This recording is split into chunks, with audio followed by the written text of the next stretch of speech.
नमस्कार. इयत्ता 7वी पाठ 12वा सलाम नमस्ते.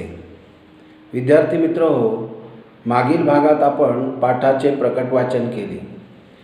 आजच्या भागात आपण सविस्तर पाठ समजून घेणार आहोत. सलाम नमस्ते ही एक कथा आहे. या कथेत शेख महम्मदचं एक छोटंसं कुटुंब आहे. त्या कुटुंबात त्याची पत्नी, मुलगी, विधवा बहीण व तिची मुलगी असे एकत्र राहत आहेत. त्यांच्या कुटुंबाची परिस्थिती अत्यंत गरिबीची आहे. त्यातच त्याच्या बहिणीला कॅन्सरचा आजार होतो व कॅन्सरच्या ऑपरेशनसाठी कोणाकडून मदत न घेता घरातले सर्व दागिने विकतो. लेखिकेच्या सामाजिक कार्य करणाऱ्या संस्थेला आपल्या छोट्याशा दुकानातून वह्या पुरवत असतो. त्यातून तो पुढील वर्षाचा ॲडव्हान्स चेक मागतो. त्याचे कारण समजताच त्याच्या घरी लेखिका लगेच चेक पाठवून देते. लेखिका विचार करते, एवढी परिस्थिती असताना तो आपल्या संस्थेतून मदत का घेत नाही. अनेक जण फसवून खोटी कारणे सांगून वाटेल तसा निधी गोळा करत असतात. फाउंडेशनकडून मदत मिळत असताना, त्याची खरी परिस्थिती असताना त्याने मदत का मागितली नाही याचा विचार करत असते. मॅडम, माझ्याकडे एवढे तरी आहे. माझ्यापेक्षा कित्येक लोकांची परिस्थिती गरिबीची आहे. त्यांना तुमच्या मदतीची जास्त गरज आहे. स्वतःची परिस्थिती बाजूला ठेवून दुसऱ्याच्या दुःखाविषयीची जाणीव त्याच्या स्वभावात दिसून आल्यामुळे लेखिकेचे मन हेलावले. त्याच्याकडून कागदपत्रांची पूर्तता करून दुसऱ्या दिवशी लेखिका त्याला 50,000चा चेक देते. झुबेदाला कळून चुकले होते की आपण या कॅन्सरमधून बाहेर होऊ शकत नाही. उगाच पैसे खर्च न करता उरलेले पैसे दुसऱ्या कोणाला उपयोगी पडतील म्हणून झुबेदाच्या मृत्यूनंतर तो उरलेले पैसे झुबेदाच्या मुलीला बरोबर घेऊन लेखिकेच्या ऑफिसमध्ये जातो. शिल्लक राहिलेले पैसे परत करतो. मॅडम, तुम्हाला सलाम करण्याची झुबेदाची इच्छा होती, पण तिचं नशीबच खोटं होतं. तिच्या वतीने तिची चिमुकली अनाथ मुलगी लेखिकेला सलाम करते. हा प्रसंग अगदी हृदयाला स्पर्शून जातो.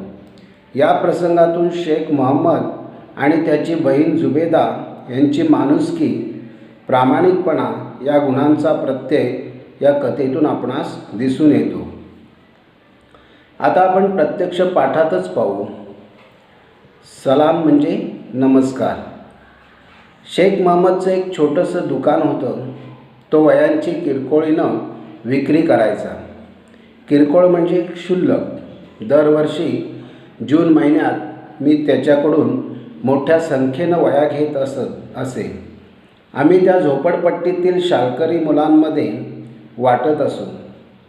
लेखिका सुधामूर्ती दरवर्षी काय करायच्या ते इथे सांगितले आहे. लेखिका शेख महम्मदच्या दुकानातून वह्या घेऊन झोपडपट्टीमध्ये राहणाऱ्या शाळकरी मुलांना वाटत असत. त्यांचं दुकान आमच्या ऑफिसच्या जवळच होतं. शेख महम्मदचं दुकान लेखिकेच्या ऑफिसच्या जवळच होतं.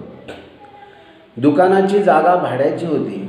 भाड्याची म्हणजे स्वतःची नव्हती. मालक दुसरा असतो, त्याला जागेचे भाडे द्यावे लागते. शेख महम्मद फार संकोची स्वभावाचा होता. तो वह्या आणून आमच्याकडे पोहोचवायचा. संकोची स्वभाव म्हणजे लाजाळू वृत्ती. शेख महम्मदचा स्वभाव खूपच लाजाळू होता. तो वह्या आणून लेखिकेकडे पोहोच करायचा. आमचा चेक तयार झाला की आम्ही त्याला तसं कळवायचो. मग तो येऊन चेक घेऊन जायचा. चेक म्हणजे धनादेश, बँकेतून पैसे काढण्यासाठी दिलेली स्लिप. खरेदी केलेल्या वह्यांचा चेक तयार झाला की लेखिका त्याला निरोप देत असे. मग तो ऑफिसमध्ये येऊन चेक घेऊन जायचा. इथे आपल्याला पाहता येईल, लेखिका झोपडपट्टीतील शाळकरी मुलांमध्ये वह्या वाटत असत. या वाक्यातून त्या व्यक्तीचा कोणता गुण दिसून येतो तर झोपडपट्टीत राहणारी मुले ही परिस्थितीने गरीब आहेत. इथे गरिबांबद्दलची आस्था तसेच परोपकार करण्याची वृत्ती हा गुण दिसून येतो. एकदा असाच तो आमच्या ऑफिसमध्ये आला. ऑफिसात म्हणजे कार्यालयात. त्यावेळी आम्ही सर्वजण मिठाई खात होतो. मी शेखच्या हातावर मिठाई ठेवली, पण त्यानं ती खाल्ली नाही. लेखिका पुढे सांगते की एकदा तो असाच कार्यालयात आला होता. त्यावेळी कार्यालयातले आम्ही सर्वजण मिठाई खात होतो. लेखिकेने त्याच्या हातावरही मिठाई ठेवली, पण त्याने खाल्ली नाही. का रे शेख, तुला मधुमेहाचं दुखणं वगैरे आहे का? मधुमेह एक रोग, इंग्रजीत त्याला डायबिटीस म्हणतात. लेखिका मिठाई न खाण्याचं कारण विचारतात. तुला डायबिटीसचा आजार आहे की काय? नाही मॅडम. खाऊ घरी न्यावा म्हटलं. घरात लहान मुलं आहेत. माझ्यापेक्षा त्यांनाच याची गोडी जास्त. घरात आपल्या लहान मुलं आहेत आणि त्यांना तो खाऊ नेता यावा म्हणून शेखनं तो खाऊ खाल्ला नाही. इथं आपल्याला पाहता येईल, माझ्यापेक्षा त्यांनाच याची गोडी जास्त या वाक्यात त्या व्यक्तीचा कोणता गुण दिसून येतो? तर घरात असलेल्या लहान मुलांबद्दलचे मोठ्या माणसांचे प्रेम, ममता हे गुण दिसून येतात. तुला किती मुलं आहेत? मी विचारलं. ती तेवढीशी मिठाई घरी जाऊन पुरली असती की नाही कोणास ठाऊक. लेखिकेने त्याला विचारलं, तुला किती मुलं आहेत रे? कारण एवढासा मिठाईचा तुकडा घरात किती जणांना पुरणार म्हणून लेखिकेने विचारलं. मॅडम, मला एक मुलगी आहे. शिवाय माझी भाची पण माझ्याकडेच असते.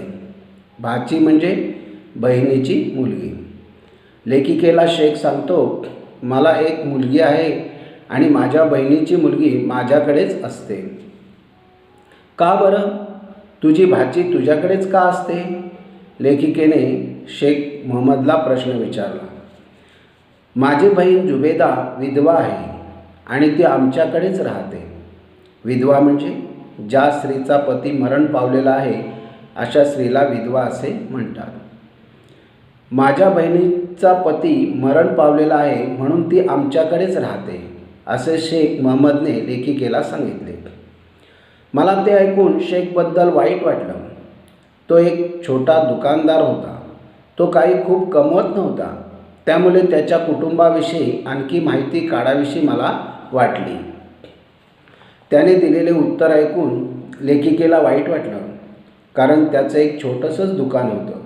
त्या छोट्याशा दुकानातून त्याची जास्त कमाई होत नव्हती. कमवणे म्हणजे काम करून पैसे मिळवणे. त्यामुळे लेखिकेला त्याच्या कुटुंबाविषयी आणखी माहिती काढावीशी वाटली. इथे आपल्याला पाहता येईल, शेख महम्मदच्या कुटुंबात एकूण किती माणसे होती? तर शेख महम्मद, त्याची पत्नी व मुलगी तसेच त्याची विधवा बहीण व तिची मुलगी अशी एकूण 5 माणसे होती. हातावर दिलेली मिठाई शेख महम्मदने का खाल्ली नाही? कारण शेख महम्मदच्या घरी 2 लहान मुली होत्या. माझ्यापेक्षा त्यांनाच याची गोडी जास्त.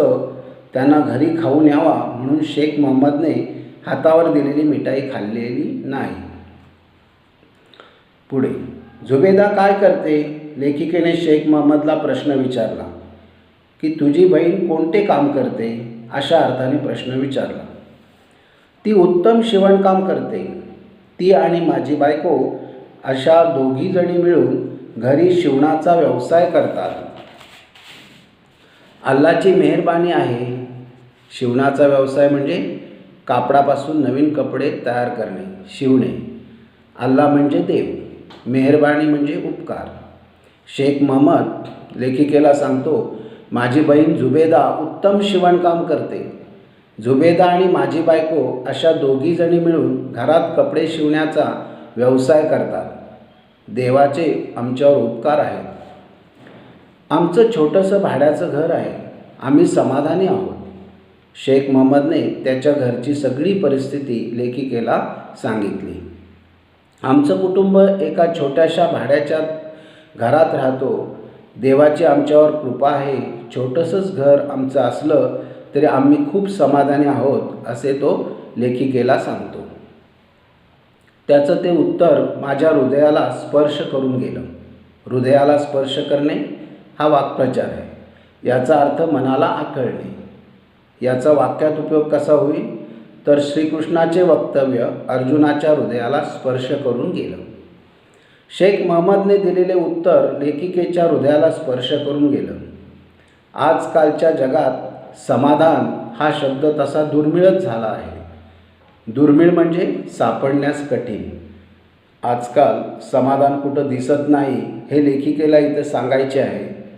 एवढं छोटंसं घर, तेही भाड्याचं घर, अगदी हातावर चालणारं पोट, तरीसुद्धा हे कुटुंब समाधानी आहे हे पाहून लेखिकेला फार छान वाटलं.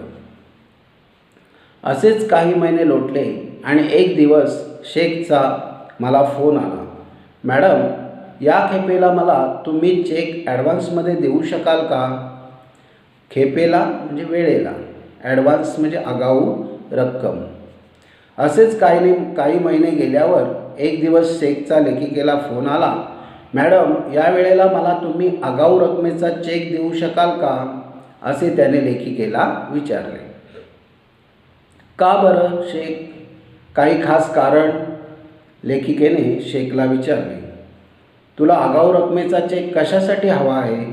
याचे काही विशेष कारण आहे काय? होय मॅडम, झुबेदाला कॅन्सर झाला आहे. उद्या तिचं ऑपरेशन आहे. कॅन्सर म्हणजे कर्करोग, ऑपरेशन म्हणजे शस्त्रक्रिया. आगाऊ रक्कम घेण्याचे कारण शेख महम्मदने लेखिकेला सांगितले की माझ्या बहिणीला कॅन्सर झाला आहे आणि उद्या तिचं ऑपरेशन होणार आहे आणि म्हणून मला पैसे हवे आहेत. मी ताबडतोब ऑफिसात निरोप ठेवून चेक त्याच्या घरी लगेच पाठवून दिला. निरोप ठेवणे म्हणजे सांगावा ठेवणे. लेखिकेने ताबडतोब ऑफिसमध्ये तसे कळवले आणि चेक तयार करून लगेच त्याच्या घरी पाठवून दिला. पण त्याच्याबद्दल मनात विचार येऊन मन उदास झालं. त्या ऑपरेशनचा खर्च भरपूर येणार होता. ती रक्कम जमा करण्यासाठी शेखची नक्कीच धावपळ चालू असणार. पण तरीही त्यानं माझ्याकडे पैसे मागितले नव्हते. लेखिकेला माहीत होतं कर्करोगाच्या ऑपरेशनसाठी खूप खर्च येतो आणि असं असतानाही त्याने लेखिकेकडे पैसे मागितले नव्हते. का बरं मागितले नसतील? या विचारानं लेखिकेचं मन उदास झालं होतं. अनुभवानं मला बरंच काही शिकवलं असे लेखिका म्हणतात. आपल्या स्वतःच्या हिऱ्याच्या कुड्या पर्समध्ये लपवून गोरगरिबांसाठी निधी गोळा करायला आलेल्या बायका मी पाहिल्या आहेत. कुड्या म्हणजे स्त्रियांच्या कानात घालायचा दागिना. निधी गोळा करणे म्हणजे पैसा जमा करणे. हिरा हे एक रत्न आहे. लेखिका एक मोठी संस्था चालवतात आणि सेवाभावी संस्था चालवत असताना त्यांना त्यातून विविध प्रकारचे अनुभव आलेले आहेत. गरिबी दाखवण्यासाठी आपल्या स्वतःच्या हिऱ्याच्या कुड्या पर्समध्ये लपवून गोरगरिबांसाठी निधी गोळा करायला आलेल्या बायका लेखिकेने पाहिलेल्या आहेत. आपल्या मुलांना शिष्यवृत्ती मिळावी म्हणून ती मुलं अनाथ असल्याचं सांगताना चांगल्या सधन कुटुंबातल्या आईवडिलांना मी पाहिले. आपल्या मुलांना शिष्यवृत्ती मिळावी म्हणून ती मुलं अनाथ म्हणजे पोरका, ज्याला आईवडील नाहीत असल्याचं सांगताना चांगल्या सधन म्हणजे भरपूर धन असलेल्या कुटुंबातल्या आईवडिलांना लेखिकेनं पाहिलेलं आहे. कितीतरी माणसं फाउंडेशनकडून मदत पदरात पाडून घेण्यासाठी आपल्या आईला निराधार ठरवून मोकळी होतात. हेही मी पाहिलं आहे. फाउंडेशन म्हणजे सेवाभावी संस्था. पदरात पाडून घेणे हा वाक्प्रचार आहे. याचा अर्थ स्वतःला मिळेल अशी व्यवस्था करणे. याचा वाक्यात उपयोग कसा होईल तर जे ज्ञान मिळेल ते पदरात पाडून घेणे इष्ट आहे.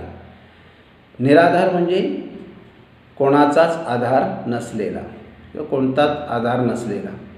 लेखिका म्हणते अशी कितीतरी माणसे सेवाभावी संस्थेकडून मदत मिळवण्यासाठी आपल्या आईला निराधार ठरवून मोकळी होतात. हेही लेखिकेने पाहिलेले आहे.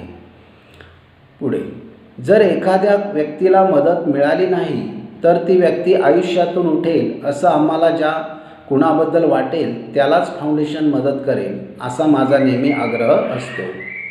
आयुष्यातून उठणे म्हणजे मरण पावणे किंवा खूपच मोठे नुकसान होणे.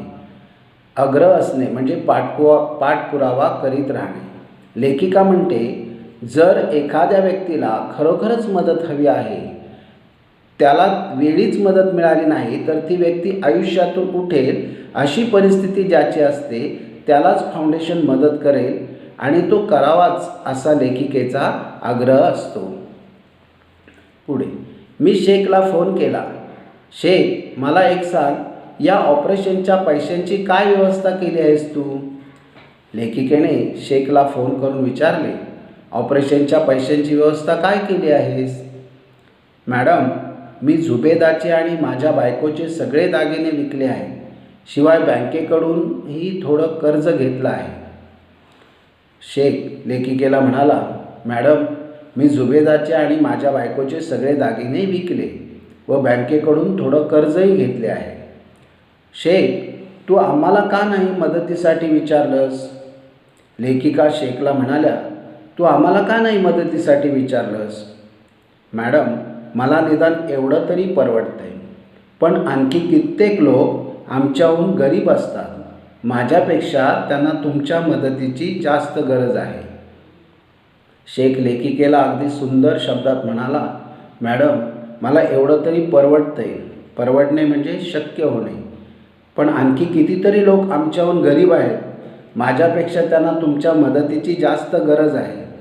इथे स्वतःचे दुःख विसरून दुसऱ्याच्या दुःखाविषयीची जाणीव लेखिकेला त्याच्या बोलण्यातून दिसून आली.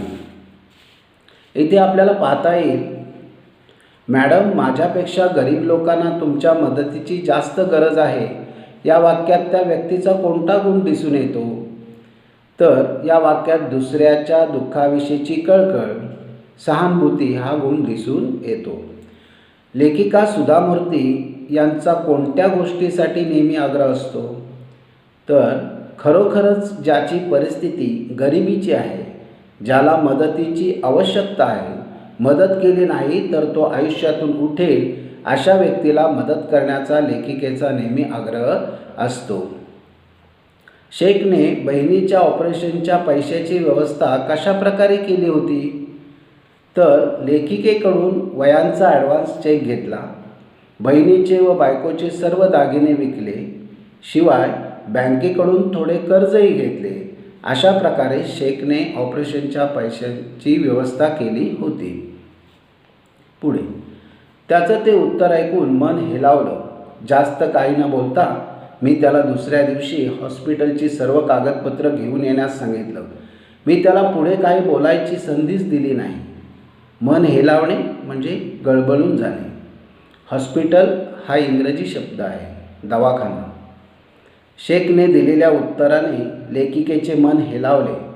त्याला काही बोलून न देताच लगेच दुसऱ्या दिवशी हॉस्पिटलची सर्व कागदपत्र घेऊन बोलावलं. दुसऱ्या दिवशी सकाळी सगळी कागदपत्र घेऊन तो ऑफिसात आला. मी त्याला थोडा वेळ थांबायला सांगितलं. सगळी कागदपत्र नीट तपासून पाहिली आणि नंतर त्याला 50,000चा चेक लिहून दिला.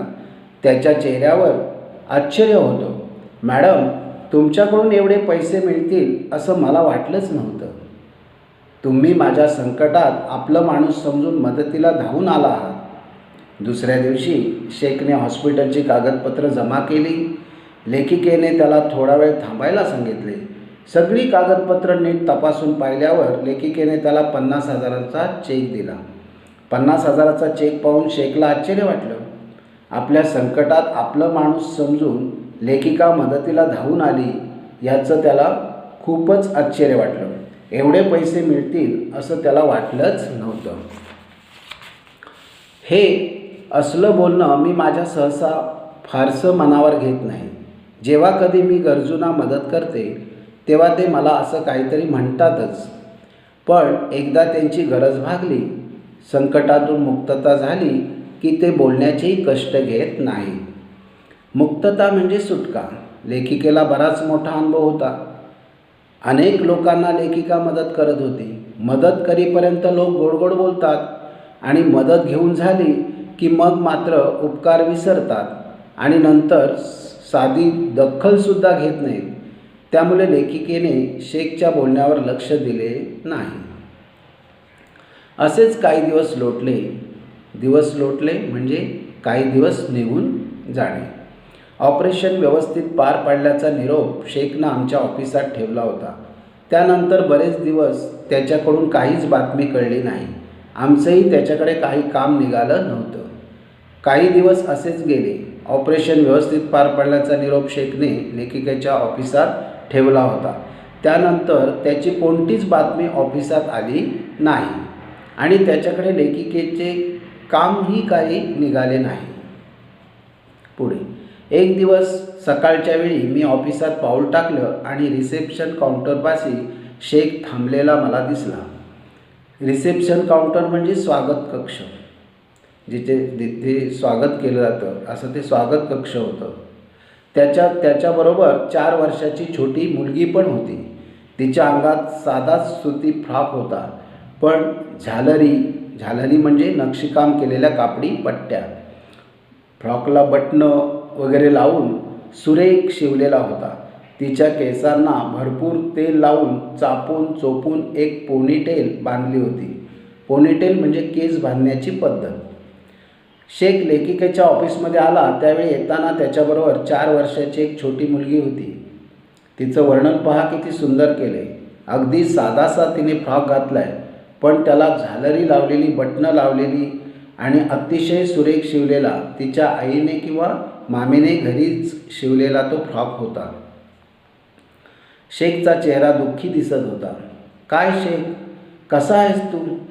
तुला भेटीची वेळ वगैरे दिली होती की काय? लेखिका शेखला प्रश्न विचारतात. सॉरी मॅडम, 2 आठवड्यापूर्वी झुबेदा गेली म्हणजे मृत्यू पावली. तुम्ही तिला इतकी मदत केली, पण तिचं नशीबच खोटं. नशीबच खोटं म्हणजे नशीब फुटके असणे. खरं तर तुम्हाला येऊन भेटायची, तुम्हाला सलाम करायची इच्छा होती हो तिची. सलाम करणे म्हणजे नमस्कार करणे. पण अल्लानं तिला नेलं. मी तिच्या मुलीला घेऊन आलोय ही तबसूम. झुबेदाला लेखिकेने एवढी मोठी मदत केली होती की त्यामुळे तिला लेखिकेला भेटण्याची व नमस्कार करण्याची इच्छा होती. पण तिचं नशीबच खोटं. देवानं तिला नेलं म्हणून मी तिच्या मुलीला घेऊन आलोय. ही तिची मुलगी, तिचं नाव आहे तबसूम. इथे आपल्याला पाहता येईल 50,000चा चेक पाहून शेखला आश्चर्य का वाटलं? कारण दवाखान्यातील कागदपत्र जमा केल्यावर लेखिकेकडून एवढे पैसे मिळतील असं त्याला वाटलंच नव्हतं. म्हणून 50,000चा चेक पाहून शेख महम्मदला आश्चर्य वाटलं. स्तुती केलेलं बोलणं लेखिकेला फारसं मनावर का घेत नाही? स्तुती केलेलं बोलणं लेखिका फारसं मनावर का घेत नाही? तर लेखिकेला बराच मोठा अनुभव होता. मदत करीपर्यंत लोक गोडगोड बोलतात आणि मदत घेऊन झाली की मग मात्र उपकार विसरतात. बोलण्याचेही कष्ट घेत नाहीत. म्हणून स्तुती केलेलं बोलणं लेखिकेला फारसं मनावर घेत नाही. स्तुती केलेलं बोलणं लेखिका फारसं मनावर घेत नाही. शेख महम्मदच्या भाचीचे नाव काय होतं? तर शेख महम्मदच्या भाचीचे नाव तबसूम होतं. पुढे मी तबसूमकडे पाहिलं. हे एवढं मोठं ऑफिस, ही सभोवताली एवढी सगळी अनोळखी माणसं, बिचारी बावरली होती. बावरली म्हणजे गोंधळली. त्या अनाथ मुलीकडे पाहून मला वाईट वाटलं. अनाथ म्हणजे पोरका. आपल्या नशिबात काय वाढवून ठेवलंय याची तिला कल्पनाही नव्हती. नशिबात वाढवून ठेवणे म्हणजे वाट्याला येणे. त्या छोट्याशा मुलीच्या नशिबात इथून पुढे काय असणार आहे हे त्या मुलीला अजिबात माहीत नव्हतं. मात्र लेखिकेला तिचं भविष्य आईशिवाय कसं असेल हे साफ दिसत होतं आणि म्हणून लेखिकेला खूप वाईट वाटलं. तिच्या मामानं तिला सांगितलं, बेटी मॅडम को सलाम करो. तिच्या मामानं तिला मॅडमना नमस्कार करण्यास सांगितले. त्याबरोबर त्या पोरीनं आपले इवलेसे हात उचलून मला सलाम केला. लगेच त्या छोट्या तबसूमने आपल्या इवल्याशा हाताने लेखिकेला नमस्कार केला.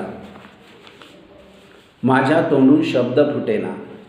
तोंडून शब्द न फुटणे हा वाक्प्रचार आहे. याचा अर्थ बोलती बंद होणे. याचा वाक्यात उपयोग कसा होईल? तर बुडता बुडता वाचल्यामुळे किसन एवढा घाबरला होता की त्याच्या तोंडून शब्द फुटत नव्हता. लेखिकेला काय बोलावं हेच सुचेना. शेखनं डाव्या हाताच्या बोटांनी डोळे पुसले आणि खिशातून एक पाकिट काढलं. डोळे पुसणे म्हणजे रडू आवरणे. मॅडम, हे तुमच्यासाठी आहे. झुबेदानं पाठवले. मला यायला उशीर झाला त्याबद्दल सॉरी हं. खरं तर झुबेदा लेखिकेला भेटून नमस्कार करणार होती, पण तिच्याऐवजी तिच्या चिमुकल्या मुलीला नमस्कार करावा लागला. तो चिमुकल्या मुलीने आपल्या इवल्याशा हाताने केलेला नमस्कार पाहून लेखिकेला काय बोलावे हेच सुचेना. हे दृश्य पाहताना शेखच्या डोळ्यातही पाणी आले. त्याने डाव्या हाताने डोळे पुसले आणि झुबेदाने मॅडमसाठी दिलेलं पाकिट खिशातून काढून लेखिकेच्या हातात देत म्हणाला, मला यायला थोडा उशीर झाला त्याबद्दल क्षमा असावी.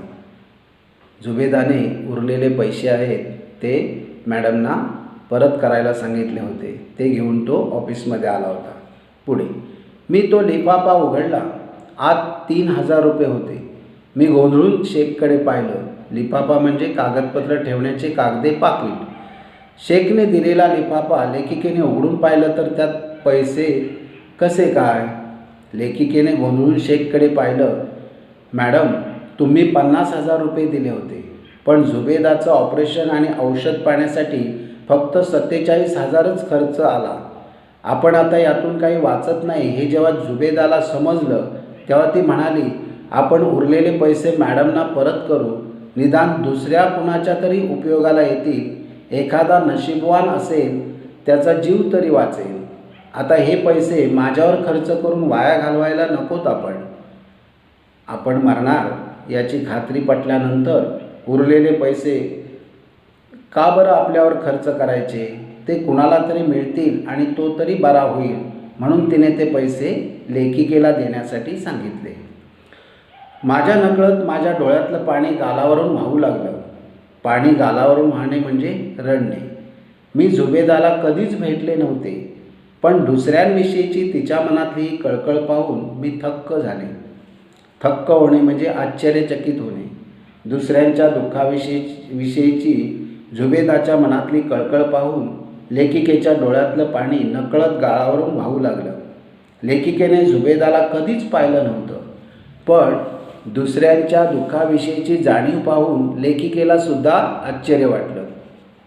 इथे आपल्याला पाहता येईल, आता हे पैसे माझ्यावर खर्च करून वाया घालवायला नकोत आपण, अशी झुबेदा का म्हणाली? कारण आता आपण यातून काही वाचत नाही हे जेव्हा झुबेदाला समजलं तेव्हा ती म्हणाली, उरलेले पैसे मॅडमना परत करू.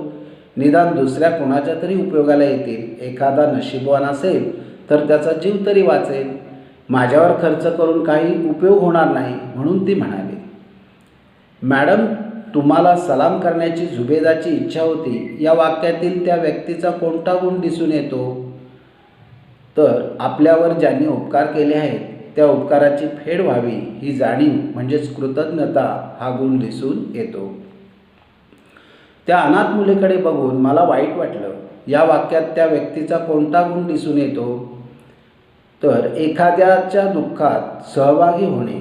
एखाद्याच्या दुःखात सहभागी होणे, त्याचं दुःख पाहून आपल्याला वाईट वाटणे म्हणजेच सहसंवेदना हा गुण दिसून येतो. पुढे, इतक्या गरिबीत आणि यातना सहन करताना सुद्धा तिनं दुसऱ्या गरजू रुग्णांचा विचार करावा ही गोष्ट विस्मयचकित करून सोडणारी होती. यातना म्हणजे वेदना, रुग्ण म्हणजे आजारी माणूस, विस्मयचकित म्हणजे आश्चर्यकारक. आपण स्वतः संकटाशी झुंज देत असताना दुसऱ्याचा विचार करणारी माणसं या जगात विरळच. विरळ म्हणजे कमीच. इथे तुमचं शिक्षण, भाषा, जातपात, धर्म या कशाचा संबंध नसतो. त्यासाठी हृदयात अपार करुणा असावी लागते. करुणा म्हणजे दया. इतकी गरीब परिस्थिती असताना आणि वेदना सहन करताना तिनं दुसऱ्या गरजू रुग्णांचा विचार करावा ही गोष्ट लेखिकेला अगदी आश्चर्यकारक वाटली. आपण स्वतः संकटाशी झुंज देत असताना आपलं दुःख बाजूला ठेवून दुसऱ्याच्या दुःखाचा विचार करणारी माणसं या जगात कमीच आहे.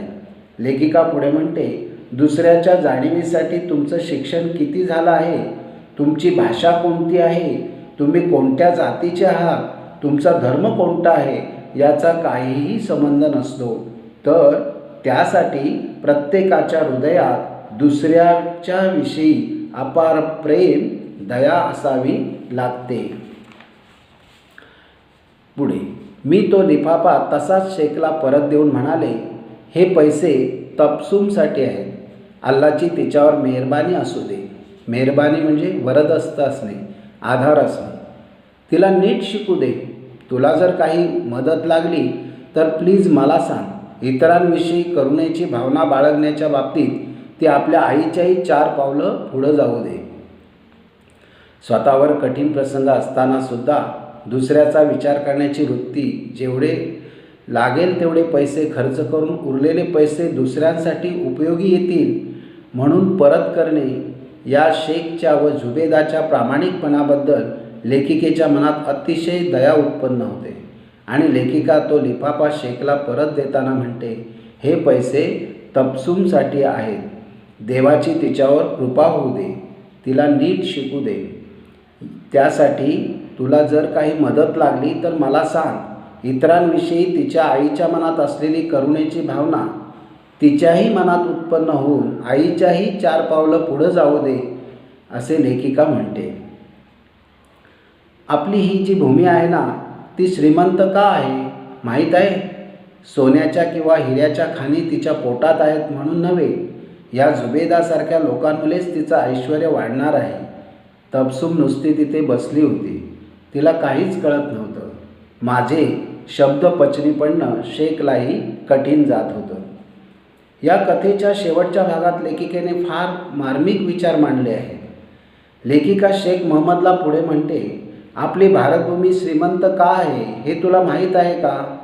तिच्या पोटात सोन्याच्या किंवा हिऱ्याच्या खाणी आहेत म्हणून नाही, तर जुबेदासारख्या लोकांमुळेच ती श्रीमंत आहे आणि त्याच्यामुळेच तिचं ऐश्वर वाढणार आहे. खाणी म्हणजे जमिनीच्या पोटात दडलेले धातू शोधण्यासाठी केलेली व्यवस्था. ऐश्वर म्हणजे धन संपत्ती. तबस्सुम नुसती तिथे बसली होती. तिला काहीच कळत नव्हतं. लेखिकेचे विचार, हृदयाला स्पर्श करून जाणारे शब्द शेख महम्मदलाही पचनी पडणं कठीण जात होतं. पचनी पडणे म्हणजे मनापासून समजणे किंवा आकलन होणे. विद्यार्थी मित्रहो, कष्टाळू वृत्ती, प्रामाणिकपणा, समंजसपणा, माणुसकी ही नैतिक मूल्ये आपल्याला या पाठातून शिकायला मिळाली. आपण या सर्व मूल्यांची जोपासना करूया. अशा प्रकारे हा संपूर्ण सविस्तर पाठ आपण समजून घेतला आहे. या पाठावरील सराव प्रश्न आपण पुढच्या भागात पाहणार आहोत. तोपर्यंत आपण इथेच थांबू. धन्यवाद.